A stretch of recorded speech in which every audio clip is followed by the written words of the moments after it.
This is Fritz Coleman. And this is Louise Palanker, and we're with Mediapath Podcast. And you're listening to the FSF Podcast. The show where the suckers aren't on the under end of a fishing pole. They're at the end of this microphone. Our show is brought to you by our charity sponsor, the Red Shirt Widows and Orphans Fund, which supports the Wish Upon a Teen Foundation that helps out sick kids when they need it most. And just imagine the comfort you'll give Red Shirt crewman numbers 35 and 36. They'll know that when they put on the red shirt and join an Anchorman news fight, that they didn't leave their families destitute and without hope, because the Red Shirt Widows and Orphans Fund has their back, and what's left of their microphones. And now, a word from our show sponsor, Level Up Savory. Their link can be found in the show notes.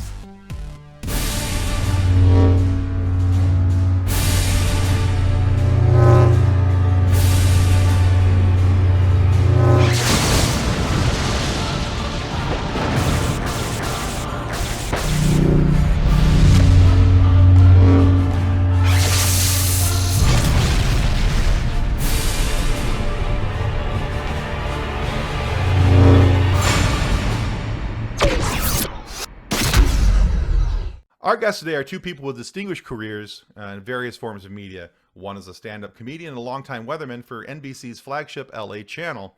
The other is the co-founder of Premier Networks, along with being a writer, director, filmmaker, and I could keep going on. There's a whole lot of tags attached to her name, but it's really kind of exciting. Now, together, they have created a wonderful show that I hope you will check out. It's called the Mediapath Podcast, and it takes you along a scenic tour through books, movies, TV, other podcasts, and music, and all these different ways that these things intersect with our lives. And it's been kind of a refreshing listen. I've had an opportunity to check out a few episodes, and I strongly suggest that you guys check it out as well. So because of all of that, we are very proud to welcome Fritz Coleman and Louise Palanker of the Mediapath Podcast to the FSF Podcast. Welcome to the show, guys. Thank you. Thank you so much, Tim. We're happy to be here. Yeah. You guys do a great job. Oh, thank you very much. Appreciate that. So first things first, we have a few in our audience who may not be familiar with your guys' show, what you're doing on Mediapath. So if you would, maybe take a moment, even though I kind of said some of the things that you were just doing, maybe take a moment to describe your show, what you do on your show, and what your content style means to you and your audience. Ooh, our content style. That sounds like an essay question. All right, I'll begin. How many words? 5 pages. Okay. 1,000 words minimum, Well, double you know space. what? Fritz and I have similar tastes in media, but what we find nowadays is that, you can say to someone, hey, you should check something out, and they can go to their phone and then, reserve it or put it in their queue or whatever. And then if you like that, you can find similar things along the same subject line. So we can become obsessed with things and go down these rabbit holes and get super excited and expert at various topics that interest us. And so that's the media path. And then we have guests on who also have their own media path, because we're all sort of creating content. Like there's this there's this 360 conversation that's, not only are you presenting a podcast, you're also receiving comments about your podcast, and then you're responding to those comments. So that's what kind of excites us, is that this is now an interactive conversation that we're all having with one another. Excellent. And I'll add to that by saying that Weezy and I have been friends for 35 to 40 years. And what has solidified our friendship is we have similar tastes in books and movies and what interests us: politics, pop culture. So it's fun to just extend that conversation that we have in our regular lives with inviting people in from the outside and offering them suggestions. It's a lot of fun. So I think one of the things I've enjoyed, now I started off listening to your Ed Begley Jr. interview, because that's someone that we've interviewed as well. And I thought, well, let's see what Ed talks about on their show. And one of the things I enjoyed about that is up to the point where you actually technically started interviewing Ed and talking to Ed. It wasn't that he was just sitting there, while you were giving your picks. And by the way, the whole thing about Comcast, or not Comcast, but Charter, screwing over your cable box, Louise, absolutely killed me. I was laughing with your switch to YouTube TV. I thought it was very funny because I had also gone through a similar thing with Charter, and the hold. What was the game that you called it? Wait and hold, I think it was. Or wait, hold and switch. I think it was hold and transfer. Yes. You got to do it. It was almost otherworldly the way I was getting different responses and different suggestions as to what I might do to watch television from every single different person that they transfer. And then you'd have to start your story at the beginning and retell it. like finally you get to a point where you're just screaming it into the phone like some kind of crazy person because they've just got you to this rage point. So that is why I cut the cord and moved people. Much fun. Yeah. You click on what you want and then it shows up. Yeah.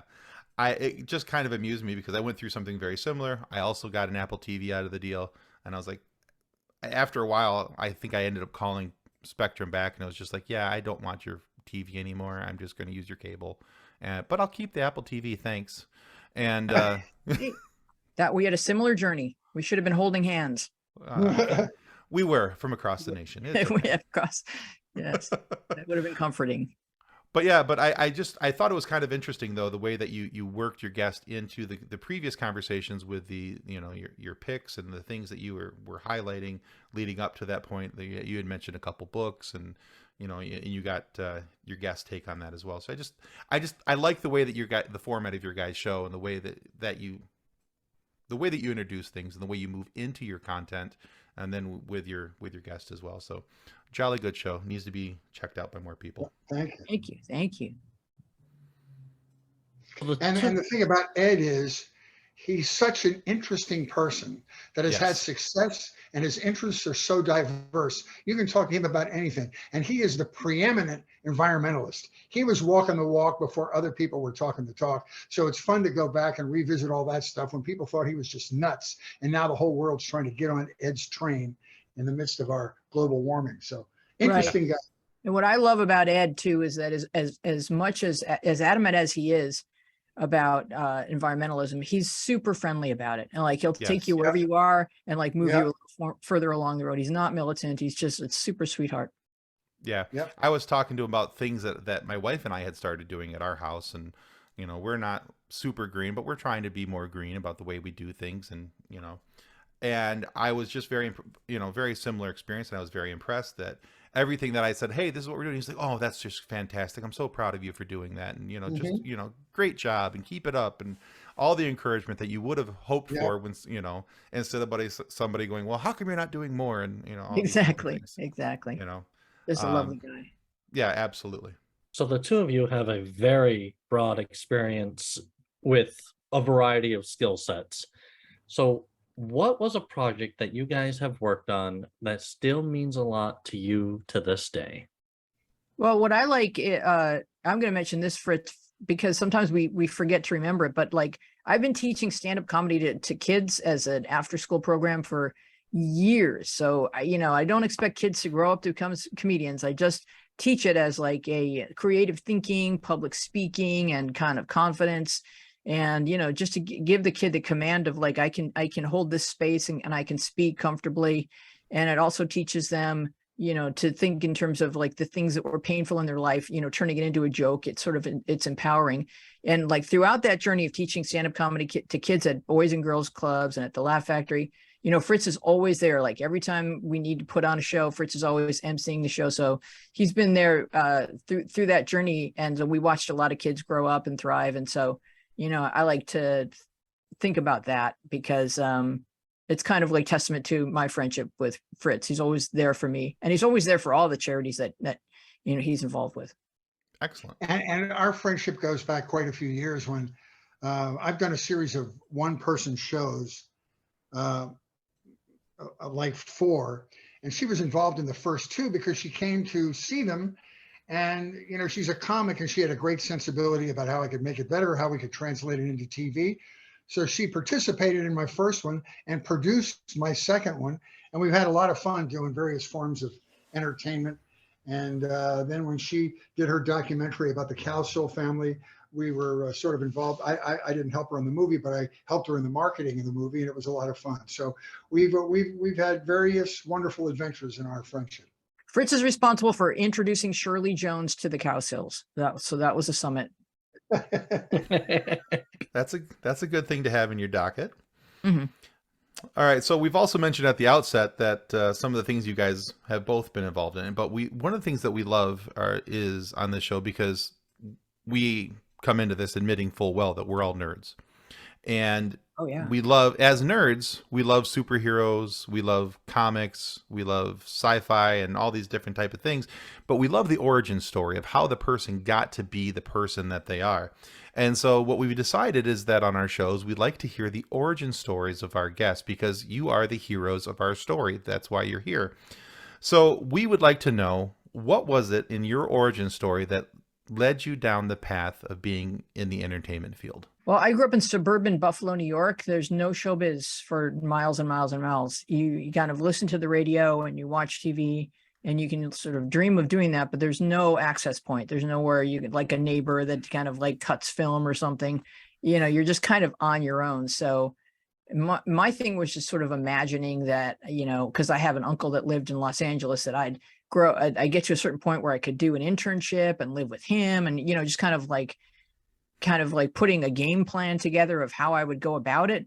But you dare not spoke it out loud, because people around you were becoming teachers or nurses or, going into their dad's business. There wasn't anybody that was saying, I'm going into show business. So you had to keep it on the down low. And for me, what I did was I graduated from college at SUNY Brockport. And then I moved out to LA as if I was going to grad school, and I went for a semester, but I was really looking for a job as a page, because I had come to believe that that's the entry level position for show business. What is a page? A page is like a glorified usher, but you wear a polyester suit with a name tag, and you seat the studio audiences that you hear laughing and clapping, or sometimes you see them if it's a game show or if it's a talk show. And a page is the entry level position for show business. So that actually worked for me, becoming a page. Okay, my origin story is, the big bang of my origin story is that I was an only child, and I always had an unhealthy need for attention. So from the time I was a little kid, used to watch the Carson show at night when I was allowed.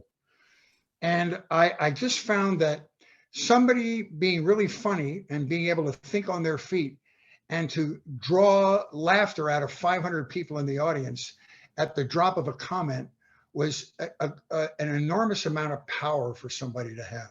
And I always respected that about him. In a charming way, in a soft way, he could command the attention of this audience.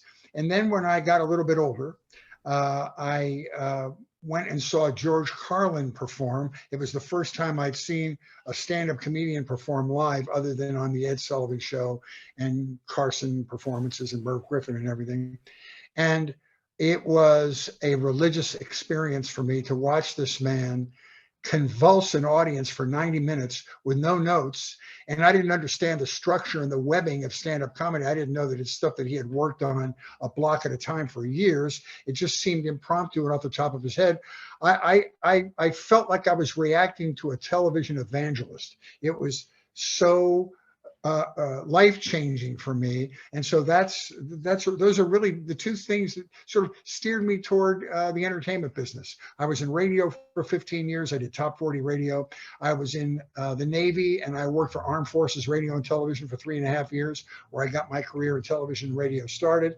And then when I was in radio, I started doing stand-up, came out in 1980, and my stand-up job got me my weather job, because my boss was in the audience at the Comedy Store on Sunset Boulevard and saw me perform and offered me an opportunity to come and do a weekend fill-in. So that's the circuitous route I took to show business. But it's always been, since I was a child, I loved the ability to command attention in a room full of strangers. So, And he's good at it. I can see Also, that. because he's lean, he wasn't going to take up a lot of the weather map. Nice. Were you ever tempted to wear a matching green suit, just have a floating head? I did that for like 5 years in a row on St. Patrick's Day, and then the joke got old, and I Fair enough. Okay. No, those are both great origin stories. I think for people who are wanting to be part of something where there's a story being told, or there's involvement of a story, that there's something from each of your origins where they can go, oh, I can see myself as that, or I could see myself. So, as for me, I've always been the talkative one. I've always been the one that was probably told, I got those notes from the teacher that Tim's a great student, does really good. We just wish you would talk less. I was always the one that was chatting. You bring up a good point. Another reason why we thrive is that we're both storytellers. Reezy's a writer, a filmmaker. My shows are sort of microcosm stories of things that I'm experiencing. So being a storyteller is very important to what we do. So you bring up a good point. Yeah, excellent. Yeah, and I've always just liked to be part of somebody's story, hear their story, and in other shows that I've done, like we were talking pre-show here about my previous podcast focused on Forward, and for me I took a lot of pride in people trusting me with their stories and being able to relate their stories and things like that. So for me, that's how and why I got into this, is because I wanted to be part of somebody's story and help them, to give them a chance to amplify that story and put that out to where it could help other people. So yeah, so even for me, just in some of the things that you were saying, I can kind of relate. So I'm sure that the audience will as well. Mm-hmm. And now a word from our sponsor. Since 1982, Vital Signs and Graphics has been helping professionals with all their image, logo, and design needs. Perhaps you're looking for signs and banners, truck and trailer lettering, business cards, brochures, or other image and marketing aids. Vital Signs and Graphics in-house design studio has you covered. From logos to apparel, start to finish, Vital Signs and Graphics has everything you need to look and feel professional. Call Rick at 231-652-3300. He'll get you noticed. Welcome back to the FSF Podcast. Like Louise, you also do things such as give advice, or I noticed in one of your bios you write for like an advice column. And Fritz, you've also been a comedian. So what helps you guys maintain your creativity? I just think it's kind of who you are. I don't think there's anything that either, I can't speak for Fritz, but there's nothing that I need to do to maintain creativity. I don't need to eat ginkgo biloba or whatever. I just was born that way. It's kind of like, I'm a drummer.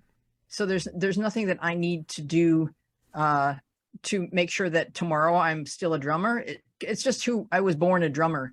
So I was born a creative, and I just think that there's, people that are born artistic. You can't say, I hope you can draw tomorrow, son, as good as you drew today, because he's going to draw. That's what he does. So, and like you said, your daughter's a storyteller. Like, yes, you can improve on where your interests lie, but we are kind of hardwired with certain interests or capabilities. So yeah, it's a good question, but it's not, I don't worry about creativity. I kind of, I don't ever take it for granted. I'm grateful for it, but I kind of trust it. Interesting. Yeah, and I agree with everything she said. Plus, the creative part of the writing part of stand-up is 50% of the joy for me. I love to sit down in a solitary space with no noise and pencil in ideas and come up with things. The creative process to me is as fun and as rewarding as performing it.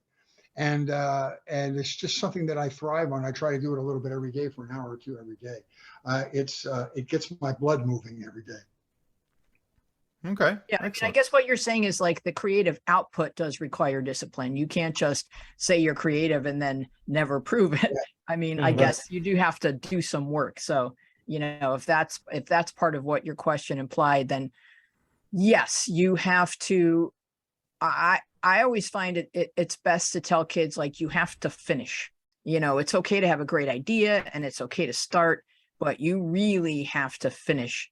And there's a lot of people who have difficulty finishing. So just pick one thing that you're going to finish, this month or this year, because that feels great. Finishing feels wonderful. Mm-hmm. Okay, excellent. So also now on your show, Mediapath, you guys have covered topics all over, a pretty broad spectrum. They're from politics to pop culture to other podcasts. You have movie and music suggestions, which were also very helpful, but you have discussions and you have interviews and all these different things.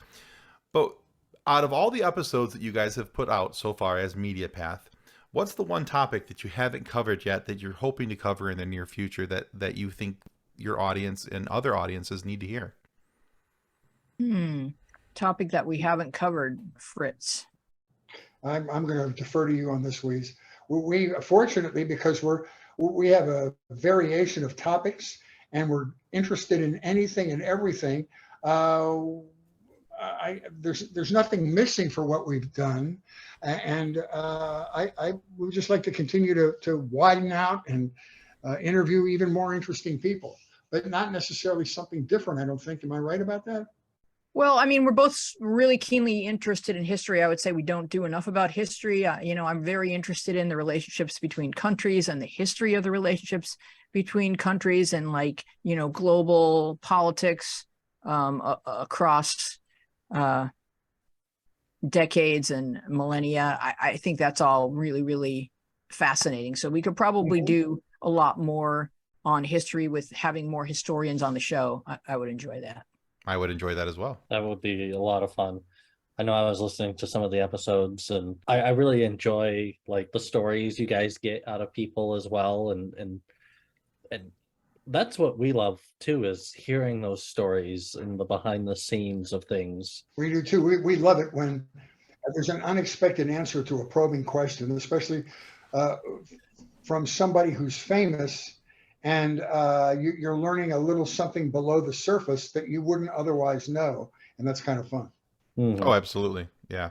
Yeah, it's fun if you can ask a question that they haven't heard before, or that they feel inspired to answer a little bit differently, or to reveal something that touched them personally, because there's humanity in that, and that, like you were saying, you just want to relate to more people, so that people don't feel alone, so that people feel like they're part of a community, so they feel like whatever they're feeling is universal. And there's a lot of loneliness with modern life, but there's also a lot of opportunity to connect. And so when you get an opportunity to connect and to help somebody feel like what they're going through is shared, then that's a blessing. Oh, agreed. And I think that the audience too picks up on the authenticity of the moment as well, because when you're having that moment, you're sharing that moment with your guest, and you get to that point where they're sharing something with you that maybe hasn't been shared before.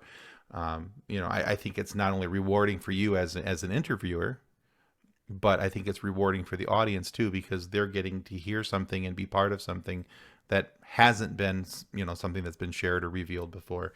And I think it's not only fun, but it's also rewarding at the same time. So I agree. Like when you're watching a comedian, if you're watching a comedian live and they say something that you can relate to, and that the person you brought can relate to, and you start hitting each other, it's kind of that feeling of, across the miles of like when I told the story about Spectrum and you had the same experience, like yes, testify. So that's what we're going for. Yeah, excellent.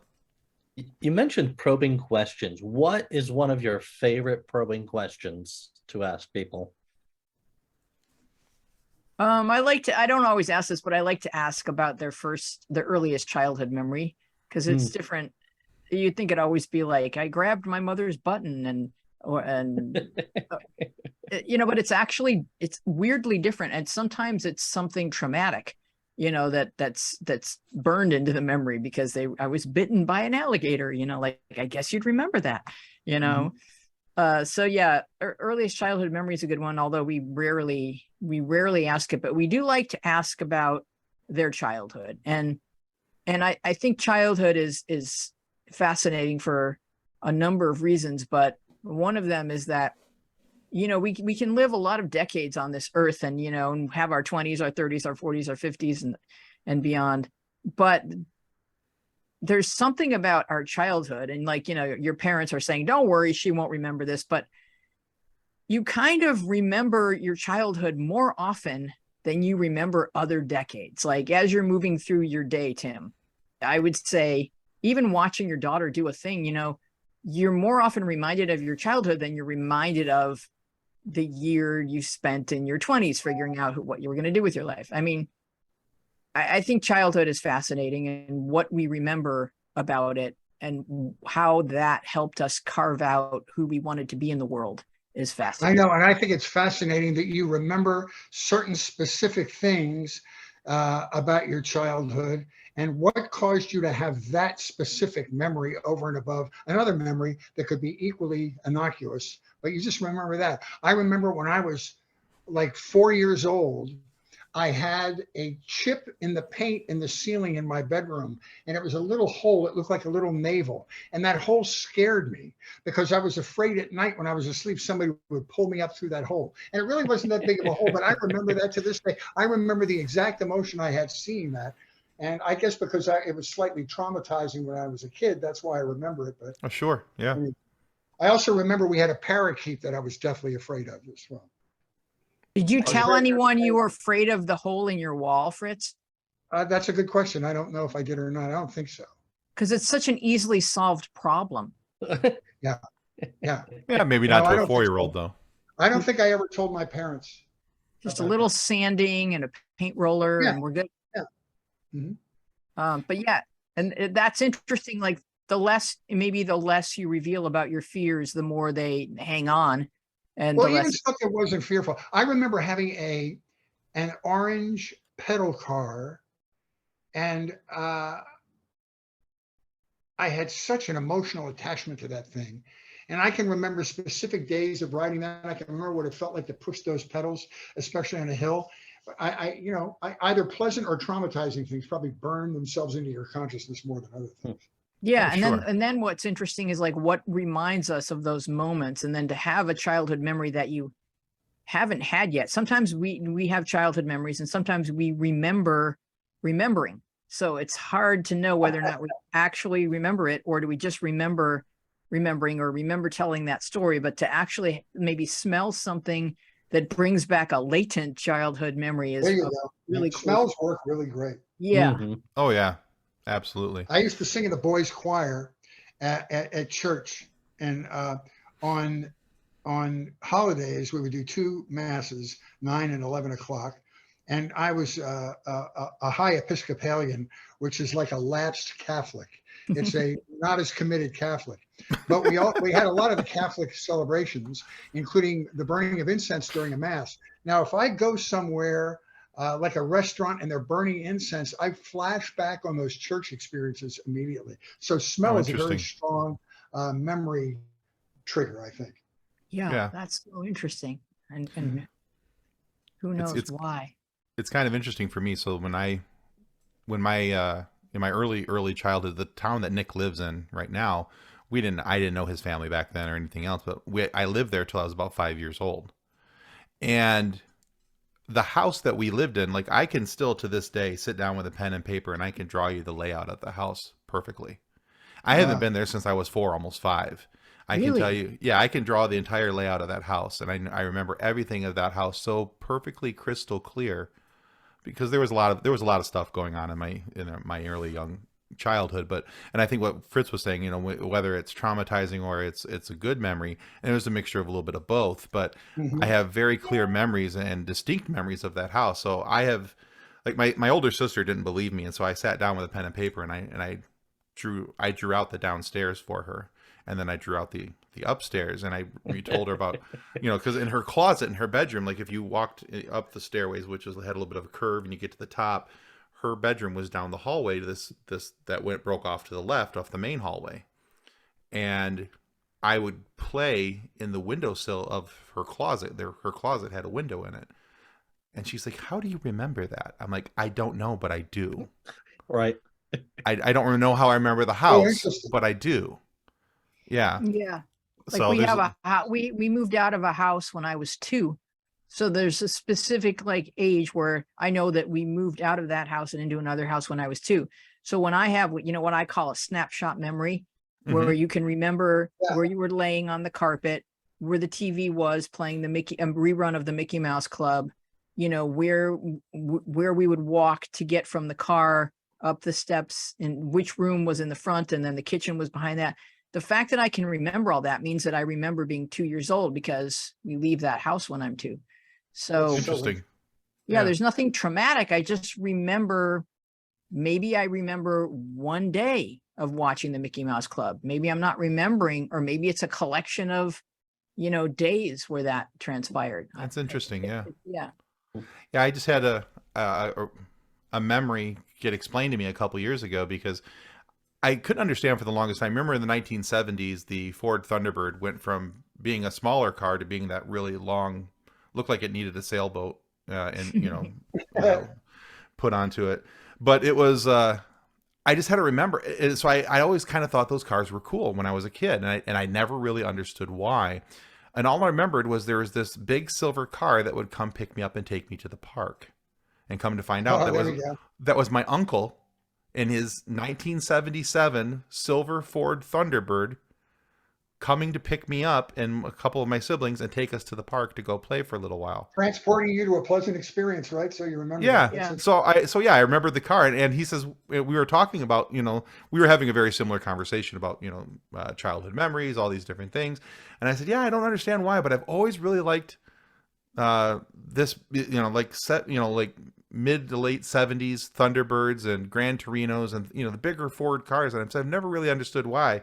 And he pulls out a photo album and he goes, maybe because you remember riding in this car. And I was like, oh my God, Wow. that's it. Wow. I never associated it with him, Yeah, but it was something good.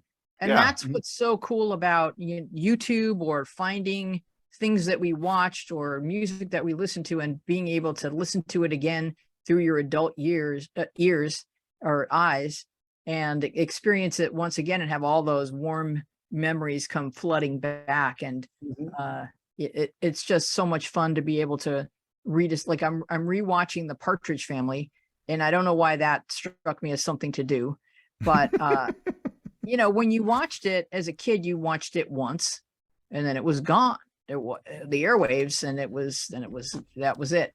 So you never think when you're 12 that you're going to ever get to see this again. And then there it is on Amazon Prime. You watch the whole 4 years of The Partridge Family and look at it. We're like, wow, Shirley Jones is really young. And of course, when I was a kid, it was like she was the mom. She wasn't. I think that's the whole nostalgia trip of like Me TV now. It takes you back to a warmer, less threatening time in your life. And sure, yeah. Or just the ability to watch the kids on that show not be like big kids. Keith and Lori were big kids, but watch them, whatever actors they were having those experiences on that day on the set, and see it just through the eyes of more wisdom, but still just maybe enjoy it differently. Mm-hmm. It still touches something in your heart. I mean, I think, whatever it was that you loved as a kid stays in your heart forever. I think so. Like Thunderbirds. So we have a Facebook group of over 200,000 members, and it is just filled with memes. And it's memes of this fandom mixed with this fandom, whatever you can think of, Mork and Mindy or whatever. But when you are relaxing, what do you guys like to do for fun? So for me, I like music. I play the drums, and I love walking. So I like to walk. And for fun, I mean, I guess everybody watches shows and listens to music, but I kind of like to make things, like make films, like make little YouTube films or make travel films. I love photography, so I love developing the photographs in Lightroom, and just taking my time on little pieces of art that I'm not artistic, but I'm fairly adept at photography and filmmaking, and so I find it therapeutic to just not just film things, but then to edit them and make little creations that I put on my YouTube channel. How about you, Fritz? I like.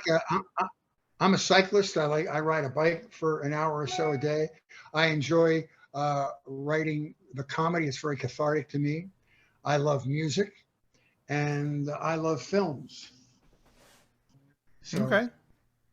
At various days, at various times, more of those than the other. whatever the mood we're in. So I got to ask Louise, do you ever walk and drum at the same time? I'm sure I do. I'm almost always drumming at least in my head. And drums is a kind of instrument where you really just need your hands and at some kind of surface. And yeah, steering wheels are a great place. I'm a hell of a steering wheel drummer, but yeah, not much past that. All right, guys, it's time for our final silly question. All right. What fictional character do you identify with the most? Fictional. Well, I guess a lot of girls probably say Scout from To Kill a Mockingbird. Oh, that's a good one. I say Scout because she's kind of a tomboy and because she's full of wonder and acceptance and love and a yearning to understand the world and the people around her. Like she's open. And so I love that about Scout. Okay. Tom Sawyer for me. All right. Tom Sawyer. Impish, troublemaker, creative troublemaker, great manipulator of adults, so. Yeah, I think for me, if I was answering that, I have to say Han Solo. Probably for this. You're going big. Yeah, many of the same reasons that you just said for Tom Sawyer. So, and with a dash of sarcasm, because if you ask my wife, sarcasm is my secondary language. And Nick, that's great. I love it. I would like to go with Sherlock, but I don't want to think of myself as a Sherlock necessarily. I mean, he is a problem solver. I do tend to be a problem solver. There's been a few times where I've used some deductive reasoning and people were like, oh my God, are you psychic? Wow. And like there was one time in the restaurant I was working at and the lady came in, she had a card. I could see through the envelope that it was a birthday card and it had whoever the lady that she was waiting for. Well, she also had a work ID on.